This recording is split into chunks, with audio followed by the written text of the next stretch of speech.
For decades, Willie Nelson has been the voice that soothed America's storms, a man whose music, wisdom, and quiet resilience made millions believe that hope still existed in this world. But behind that calm smile and timeless charm is a life marked by struggle, loss, and near disaster. "Worry will make you sick," he once said, and he lived by those words. He endured heartbreaks that would have broken most men, yet he kept moving forward with the same gentle grit. And now, as the world looks back on everything he built, the truth about what Willie Nelson is leaving behind has stunned even his closest family. This is the same man who once had every possession seized by the IRS, who climbed from financial ruin to legend status, and whose final fortune is so unexpected, so emotional, that it left his loved ones in tears. Before you hear the full story, take a deep breath, because what Willie left behind is far more powerful than anyone imagined. One person may not be able to change the world, but one person carrying the right message can reshape generations. And now, as Willie Nelson's life nears its most reflective chapter, the sheer weight of his legacy is moving his family to tears. Behind the tens of millions he quietly built lie unanswered questions, silent contracts, buried royalties, and properties spread across Texas and Hawaii that the public has never fully understood. Some say his will has already been signed in private. Others whisper that he intends to give everything away to charity. For decades, the truth has been hidden in sealed files and handwritten letters. But today, the veil finally begins to lift on the secrets of his fortune, the inheritance rights, and the emotional stories woven into every acre he owns.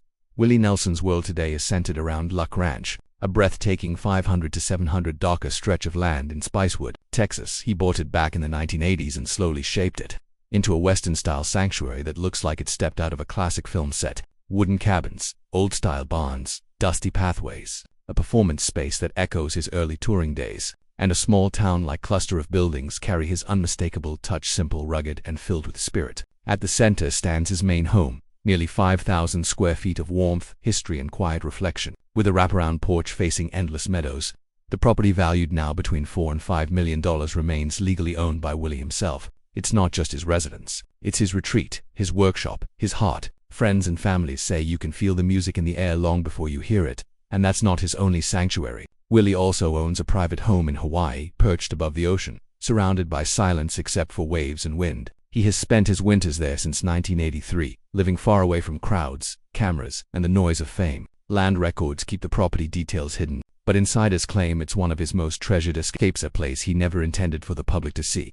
What most people don't realize is that behind the scenes, Willie Nelson has written more than 2,500 songs registered with the American Society of Composers, Authors, and Publishers. In his early years, he sold many of those songs for barely $50 each, never imagining they would one day become classics. Ironically, those very compositions continue to generate millions in royalties today, forming the steady financial backbone that has carried him through struggles, triumphs, and even the darkest financial disasters of his life. Add to that decades of touring, albums, books, investments, brand partnerships, and real estate earnings, and the picture becomes much clearer. Financial analysts in 2025 estimate his net worth at around $25 million. Though Willie has never confirmed a single number, he doesn't need to. As he once said, "I live only to sing. As long as I can hold a guitar and stand on stage, that's the greatest fortune I have." Those words reveal everything about him, the mind of a man who has watched an entire century change and never let it disturb his peace. At 92, Willie Nelson still wakes before sunrise. He still walks his horses around the ranch, touching the wooden beams he hammered in decades ago. He still rehearses, still writes, still plays. It's as if time loses its power around him. He remains a calm force, managing his estate with quiet wisdom while carrying the same gentle fire that shaped him from the beginning. Few fans truly understand how far he has come, long before the fame, the stages, the tours, and the millions. Willie Nelson's story began in a tiny, ordinary Texas town, one that would eventually give rise to one of the most extraordinary American legends the world has ever known. Before the bright lights, roaring crowds, and legendary stages, Willie Nelson was just a quiet boy in a forgotten Texas town, singing in wooden churches and surviving on whatever odd jobs he could find. His beginnings were far harsher than the legend the world would later celebrate. Born on April 29, 1933, in Abbott, Texas, Willie entered a life shaped by poverty and instability. His parents split when he was barely a year old, leaving him and his sister, Bobby, to be raised by their grandparents in a tiny wooden home beside the town church. Hymns drifting through the walls became the soundtrack of his childhood, and the simplicity of those early years carved the foundation of everything he would become. Willie often spoke about his childhood with a quiet wisdom that only comes from hardship. He remembered the old men in Abbott who played dominoes outside the local store. "Whenever someone didn't show up, I got to sit in," he once said. "That's how I learned patience." It was a humble beginning, one where silence, discipline, and observation were his earliest teachers. By 6, he wrote his first poem, A Wise Old Owl Sat in an Oak. The less he spoke, the more he heard. The innocent verse revealed a budding mind attuned to rhythm, reflection, and the deeper truths of life long before fame ever found him. As a teen, Willie picked up his grandfather's worn guitar and poured himself into its strings. He performed at school events, town gatherings, and dusty country fairs, shaping his voice in the same fields where he picked cotton to support his family. When the day's labor ended, music became his escape, his way to feel alive, understood, and hopeful. By the late 1940s, he secured a small job as a DJ at a Texas radio station, spinning records and slipping his own early songs into the late-night airwaves. Those songs, simple but powerful, carried the soul of the land where he was raised. At 19, he reached a life-changing certainty. Music was not just something he loved, it was the only road he could walk. In 1950, he enlisted in the U.S. Air Force, hoping to find direction.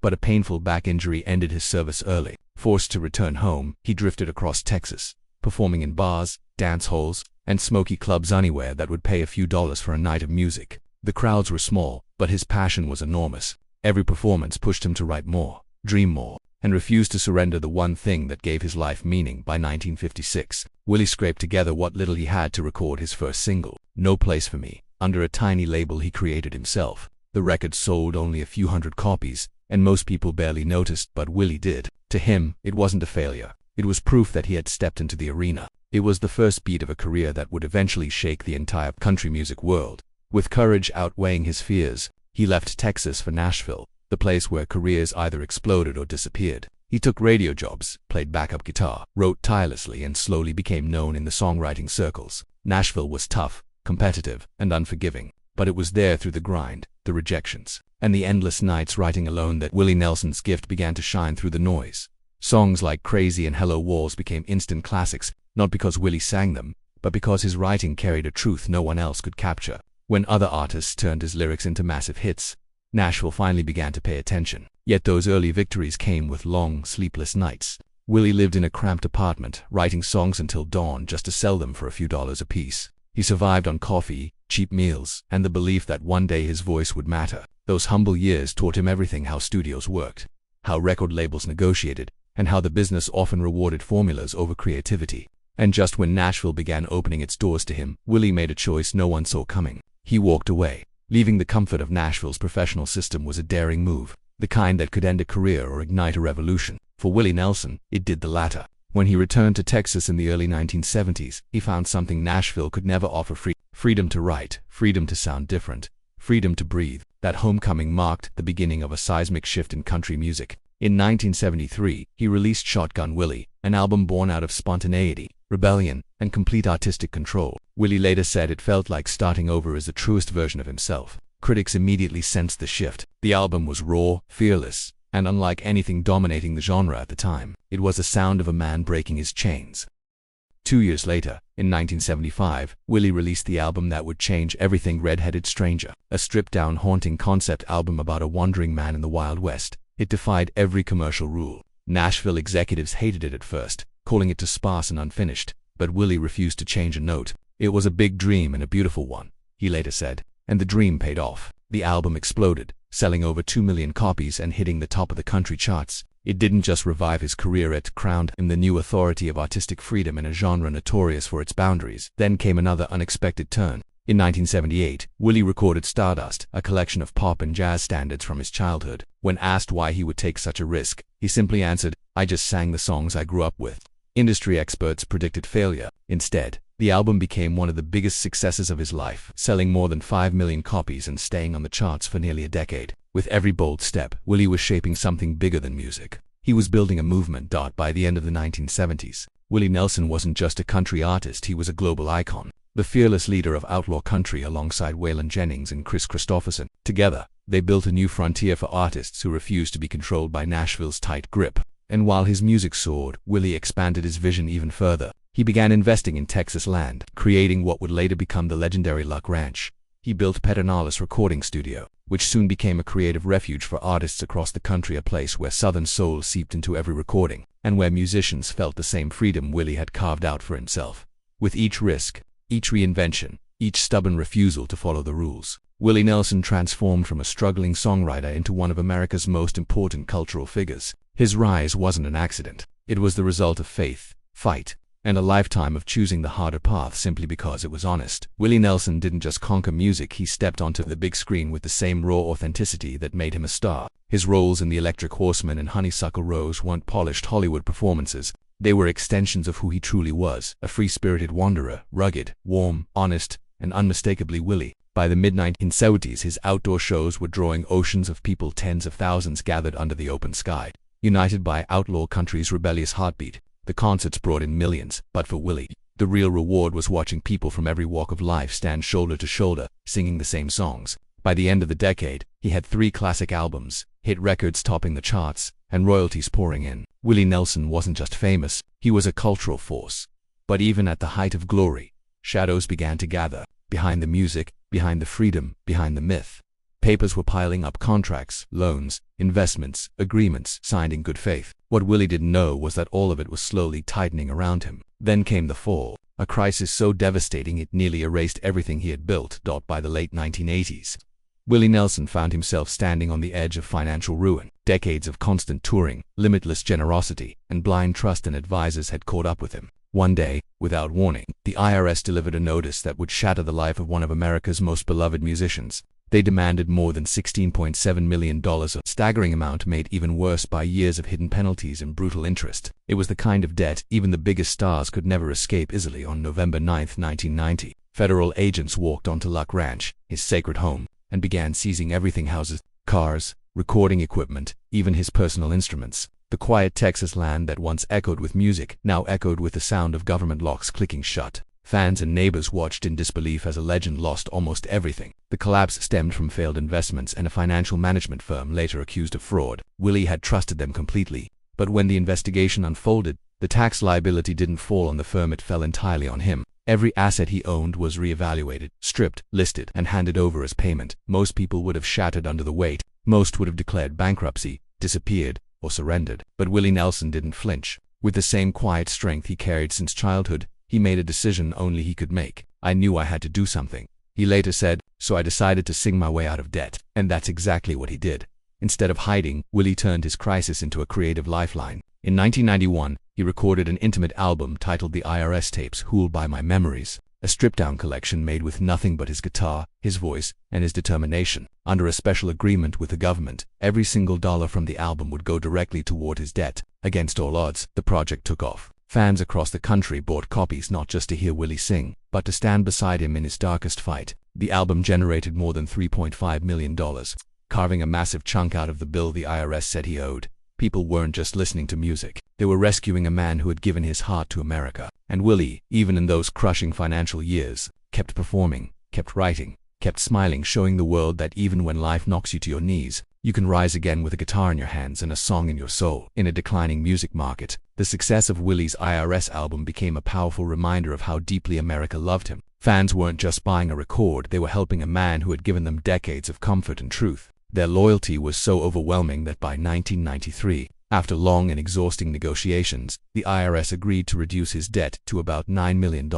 Willie responded the only way he knew how: by working harder than ever. He toured endlessly, played at theaters, rodeo arenas, county fairs, and tiny hometown venues. He even sold portions of his early song catalog, pouring every dollar he earned back into paying what he owed. Every show was a step toward freedom. Every chord he strummed was part of his comeback. And slowly, step by painful step, he climbed out of a financial collapse that would have destroyed almost anyone else. By the end of the 1990s, Willie Nelson had done the impossible. He paid the full debt. He reclaimed Luck Ranch, and he rebuilt the peaceful, soulful haven that had once been taken from him. It remains one of the most remarkable comebacks in entertainment history. A man rising from the ashes of financial ruin with nothing but his guitar and the loyalty of his fans. After surviving the IRS nightmare, Willie's music changed. He kept recording and performing, but his focus shifted. He poured himself into meaningful causes, becoming a driving force behind Farm Aid alongside Neil Young and John Mellencamp. Every year, he stood on stage, not just as a performer, but as a voice for struggling farmers across America. In interviews, Willie admitted that the tax ordeal stripped his life down to its core.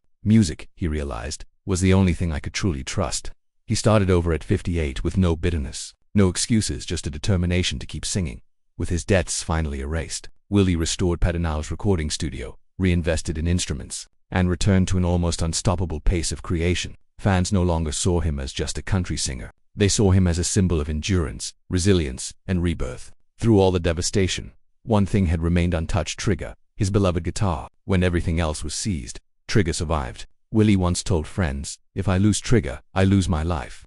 The day he held it again marked the beginning of his true comeback. Even after paying the debt and reclaiming his world, Willie didn't slow down. He kept touring, he kept writing, he kept giving. His influence expanded into charity, business ventures, and mentorship for younger musicians. His life entered a new chapter, one where the lights never dimmed and the music never stopped. As the 2000s began, Willie Nelson embarked on what fans called his golden rebirth. Even past the age of 70, he showed the world a level of creativity, humor, and artistic hunger that felt endless. He wrote memoirs filled with wisdom, appeared in films, and recorded albums at a pace that stunned the industry. He wasn't creating for fame anymore. He was creating because it was who he was. His legacy began to take on a new shape, not just through his own voice, but through his children. His sons, Lucas Nelson and Micah Nelson, emerged as powerful artists in their own right. Lucas, leading promise of the real, became a touring partner with his father, performing on stages where generations of Nelsons stood side by side. Micah explored experimental music and visual arts, carving out his own identity while honoring the spirit that defined the family through them. Willie's story wasn't ending, it was spreading. His legacy was alive, breathing, evolving, and the man who had once nearly lost everything was now guiding the next generation toward a future built on the same song, the same courage, and the same unstoppable heart that carried him through every storm. Lucas Nelson once said, "Keeping our family ranch alive is also keeping my father's legacy alive." For the Nelson family, music and the land at Luck Ranch are inseparable to living symbols of everything Willie built with his hands, his faith, and his voice. His sister, Bobby Nelson, who played beside him for more than 50 years, carried that same devotion. Her piano was the heartbeat of their family band, the instrument that tied their childhood in Abbott to the thousands of stages they later shared. Before her passing, she said, "Music is the legacy of our family," and every performance she gave radiated the warmth of their earliest days to siblings raised by their grandparents, creating something timeless out of hardship. Even beyond music, Willie poured himself into causes that defined his character. In 1985, alongside Neil Young and John Mellencamp, he co-founded Farm Aid, a movement born not from celebrity, but from compassion for America's struggling farmers. In 2020, he wrote, "We get through this together. When we stand together, we help each other rise." Those words weren't just hopeful, they were proven. Farm Aid has raised over $85 million, and Willie remained its driving heart, year after year, rain or shine. As his influence grew, he used it to launch projects with purpose. In 2005, he created BioWillie, an eco-friendly biofuel aimed at reducing dependence on oil and supporting American agriculture. The project never became a massive corporation, but that was never the point. It was Willie's way of helping the land that raised him a decade later. He introduced Willie's Reserve, a cannabis brand that quickly became a cultural emblem. For Willie, cannabis wasn't a trend, it was a medicine, a way to manage pain and calm the storms of life. The brand's popularity reflected not profits, but the trust people placed in his name. Even as he entered his 80s, Willie kept touring with a dedication that stunned fans. One night he'd be playing to a few hundred people on a quiet stage, and the next he'd be performing before tens of thousands at outdoor festivals. The silver hair, the braided pigtails, the weathered guitar named Trigger, these were not just trademarks. They were reminders that Willie Nelson never pretended to be anything other than himself. New music continued to pour out of him. Albums like Band of Brothers and God's Problem Child revealed a man who could write about aging without fear, without sadness, just honesty. His lyrics carried the ease of someone who had lived long enough to understand life's rhythm. In 2023, he won a Grammy for A Beautiful Time, a moment critics called a victory of endurance, a reward for a man who never stopped choosing the work over the spotlight. Even at age 90, Willie refused to retire. Many of his shows were performed at Luck Ranch, where fans gathered beneath the Texas sky to hear a living legend. Each morning he walked his horses across the fields, greeting the ranch hands, checking the barns, and then settling down to write. His life had become beautifully simple, no rush, no need for luxury, just nature, music, and gratitude. In recent interviews, Willie quietly admitted that age had begun to slow him down, but he always added the same line, "As long as I can breathe, I will sing."